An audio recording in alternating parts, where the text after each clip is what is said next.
letting them know where we were at. But Teresa Russell, her children and grandchildren have heard nothing yet about Robert Russell, so they gain strength from each other to deal with their variety of feelings. Sad. Wish he could come back. That wasn't fair.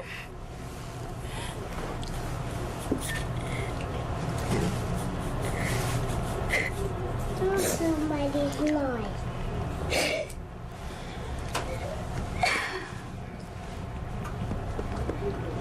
Life isn't fair. But we're strong. We'll be here for you. We're all together. And Granddaddy wouldn't want us to be sad, would he? Would he? No. No. The Pentagon believes the death toll will reach 188. But until they know for sure that Robert Russell is one of them, members of his family will return to the hotel every day. And thus far, officials say that they have found 86 people, 86 remains. Continue to look. It could take 10 days, a couple of weeks. And of course, to rebuild the building, it's going to take at least a couple of years. Carol? All right, thank you very much. Bob Franken reporting live from the Pentagon this morning. All right, we've got much more coverage today coming on America's New War, so make sure you stay with us this morning. We're just going to take a quick break right now. But we also have something else for you. That's right. We're going to give you another list of the missing people, match the faces with the names, and all the details of our coverage of the day.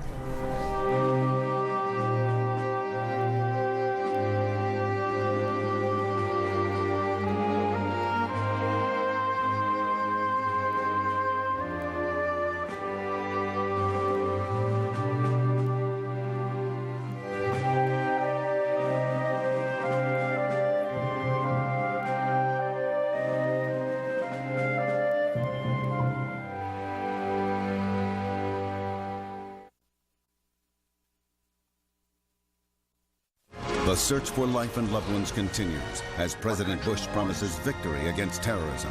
For complete coverage, stay with CNN. When you have money problems, just going to the mailbox can be frightening. It's the same when the phone rings. You know it's another creditor. I thought bankruptcy was the only way out. Then I called Ameridebt.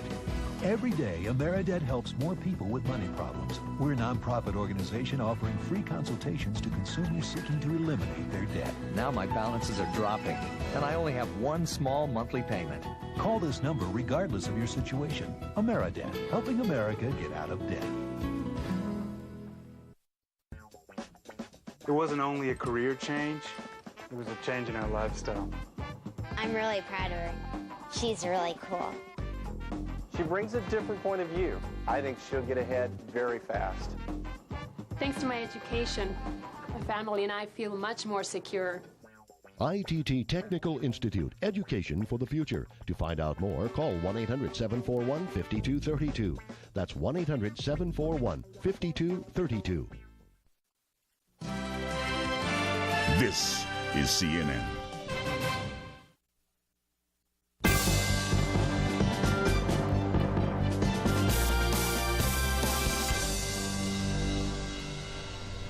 The process of the rescue and recovery still continues there in New York. Folks not giving up hope. They're still calling this a rescue mission. That's right, and this is the area now known as Ground Zero, the central area where they are still hoping to find some people alive. And not far from there, just a few blocks from there, the New York Stock Exchange. It's an important day today. It will set the tone for this country. It is the first day of trading since this terrorist attack. That's right. Good morning, folks. Welcome back to CNN as we continue our coverage this morning of America's New War. Now, as this new week begins, President Bush is urging Americans to get out, go back to work, and get on with life. However, it won't be business as usual as Americans still try to come to grips with this massive terrorist strike on America. We want to bring you the latest developments right now. As we were just saying, the New York markets are going to be reopening this morning. Last week's terror attack closed the market for 4 days, and that is the longest hiatus since the Great Depression. Rescue workers plan to take part in the ringing of the opening bell at the New York Stock Exchange. Now, as for the investigation, 2 new arrest warrants have been issued for material witnesses sought in connection with the terrorist attacks. 4,957 people are still listed as being missing at the World Trade Center. And as this investigation zeroes in on suspected terrorist Osama bin Laden, a high-level Pakistani delegation is in Afghanistan right now with a message from Washington. That message gives the ruling Taliban government in Afghanistan 72 hours to hand over Osama bin Laden or face the consequences. But right now, it is just less than 3 hours before the New York Stock Exchange begins opening. It will open to the bell traditionally at 9:30 Eastern on the United States East Coast, and then it will be followed by 2 minutes of silence to honor the missing and the dead.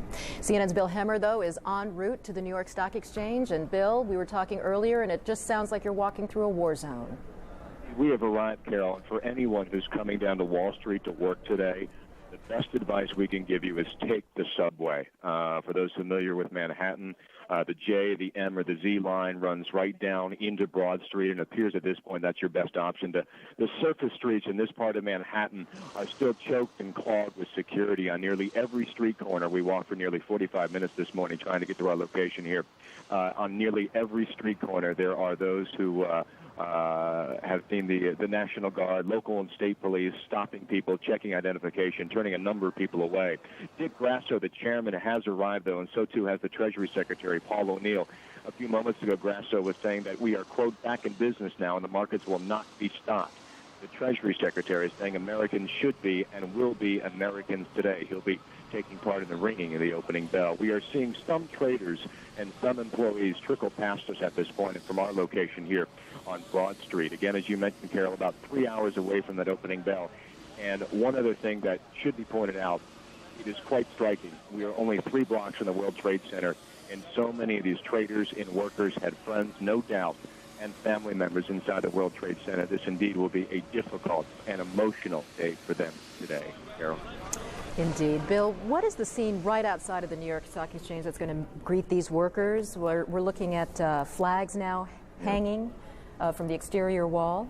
Yeah, I think that's the biggest symbol and the biggest sign that the New York Stock Exchange would like to send not only to America but to the rest of the world. And as I mentioned, Dick Grasso saying we're back in business, and that's the message they want to send. Such a pillar of strength is the American economy, the strongest in the world right now. And knowing that the markets have been shut down for the longest time we've seen since the Great Depression, also the First World War, getting back to business today, making sure everything functions and goes well is going to be critical.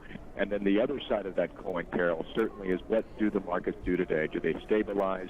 Are they strong? Do they dip? And if they dip, how far do they dip? That'll be closely watched and monitored today, obviously. Sure will. Thank you very much. Bill Hemmer reporting live from the New York Stock Exchange. Well, in terms of what happens next, let's go to an expert, market analyst Bernadette Murphy. She is with Kimmelman and Baird. Good morning, Bernadette. Good morning, Carol. All right, you heard Bill Hemmer. He is saying that the stock market is bracing, the markets in the United States are bracing for incredible volatility today. Do you have any predictions as to what investors are going to do? Well, I think initially there is probably going to be some buying at the opening just as a vote of confidence. But we have to remember that an uncertainty has now been introduced into the equation. And there are investors who hold our securities from all around the world. And so there may be some selling. Yes, we will have volatility. What's the downside risk? Maybe we could go down 5 to 7%, not necessarily today, but over the next couple of days. But should investors be concerned? Should they really become worried about this? Not at all. This is the end of a decline. We began a decline 18 months ago. This could be the final, climax selling, we call it. And anybody in my business knows this is not the time to sell the market. This is to be considering what you're going to invest in. And interesting how the American government is appealing to investors. Vice President Dick Cheney said yesterday, I would hope the American people would, in effect, stick their thumb in the eye of the terrorists. Clearly a call to invest and be patriotic. How likely is it for a call from the U.S. government to small investors to say, hang on, believe in us? Well, I think small investors should hang on, and I do think they should believe in us. I think maybe today they may want to sit aside and just to see what is happening here. But for on a long-term basis, this is not the time for them to be selling stocks. It's really not. We have a market that is oversold on what we call a technical basis. There are many that believe it is oversold on a value basis. So yes, we may go down, but we're going to be coming back, and we're going to be coming back strongly. What actions, Bernadette, do you think by the United States government and the Securities Exchange Commission, what specific actions on their part, and there have been several, can investors take comfort in? Oh, I think that the lowering of interest rates, which has been going on, and we anticipate they will be even lowered further. And I think that the Federal Reserve has been pumping money into the system to make sure that there is more than ample money supply for companies and for even for the professional investors if they so need funds, in the mutual funds, and for the specialists on the floor of the stock exchange. I think that those steps are in place. And I think that the government, I think, will be reevaluating some of the tax programs, how they affect corporations. There may be some encouragement for corporations for capital expenditures, and because that's been a weak part of the economy. And investors should realize we have to rebuild a whole section of this magnificent city. And there are businesses that are reestablishing offices very rapidly, and they require supplies and technology to become effective again. So if you're a buyer in this market, what stocks are you looking for? What stocks should small investors be looking at then? Well, I think that consumer staples, because that's always a dependable area, that's foods, beverages, household products. Healthcare is not necessarily dependent upon the economy, and that would be medical products and it would be drugs. Eventually, I think we'll come to the realization that we will have to continue our energy exploration. I think that will be important too. All right, Bernadette Murphy, definitely a vote of confidence from you today. Thank you very much for joining us this morning. You're very welcome. Leon? All right, we'll continue using the economic parlance, if you will, this morning as we check in with our Alessio Vinci, who's outside right now. The supply of resolve for those who are working and dealing with the demands of what has been, for many, a heartbreaking job there, going through the rescue and recovery effort. It seems as though the supply is meeting those demands. Let's check in now with Alessio and see what's happening outside. Alessio?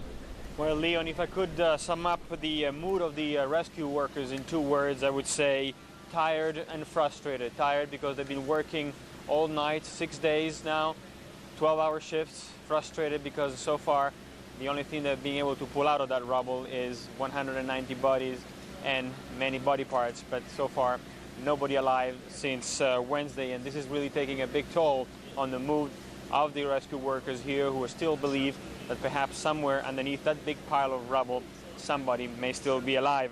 Officials here continue to call the operation a search and rescue because they believe that perhaps underneath the World Trade Center, in the 7 levels underneath the World Trade Center, there might be a slim possibility that perhaps some people may still be alive. People who are familiar with that area there, there are a large train station, there is 2 shopping malls there, and perhaps when the 2 towers collapsed, perhaps those large concretes making the roof of the train station perhaps could have protected some people who, because there were some shops there, would eventually have access to even food and water and be able to endure such a long time underneath the rubble. However, one of the rescue workers who came out just a few hours ago, with whom we asked him how deep they went, they said he personally went 27 feet and then beneath the ground. He said he was getting closer to the train station. He did not reach it yet, but he said there was no sign of life. Back to you, Leon. Alessio, I take it then that means that they haven't even heard any sounds or anything emanating from that train station down there? Nothing, Leon. No sign, no sounds, no signs of life. Absolutely nothing that is telling rescue workers here, or rescue officials for that matter, that there is still somebody alive underneath that rubble. However, the officials here continue to believe that a little bit of hope remains. They still want to make sure that the people and their families believe that there's somebody alive, and therefore they continue to call this operation a search and rescue. They do not want to give up hope that perhaps somewhere there are still more than 5,000 people missing, Leon, and they really like to believe that one person is still alive. And I understand that, and I know there are so many who feel the same exact way, but I guess for just a dose of realism here, It's been how many days now since they have actually found someone who was alive and pulled them out of there? And with that in mind, how much longer are they saying? How much longer they're going to hold out hope and continue to call it a rescue mission? Well, there's no indication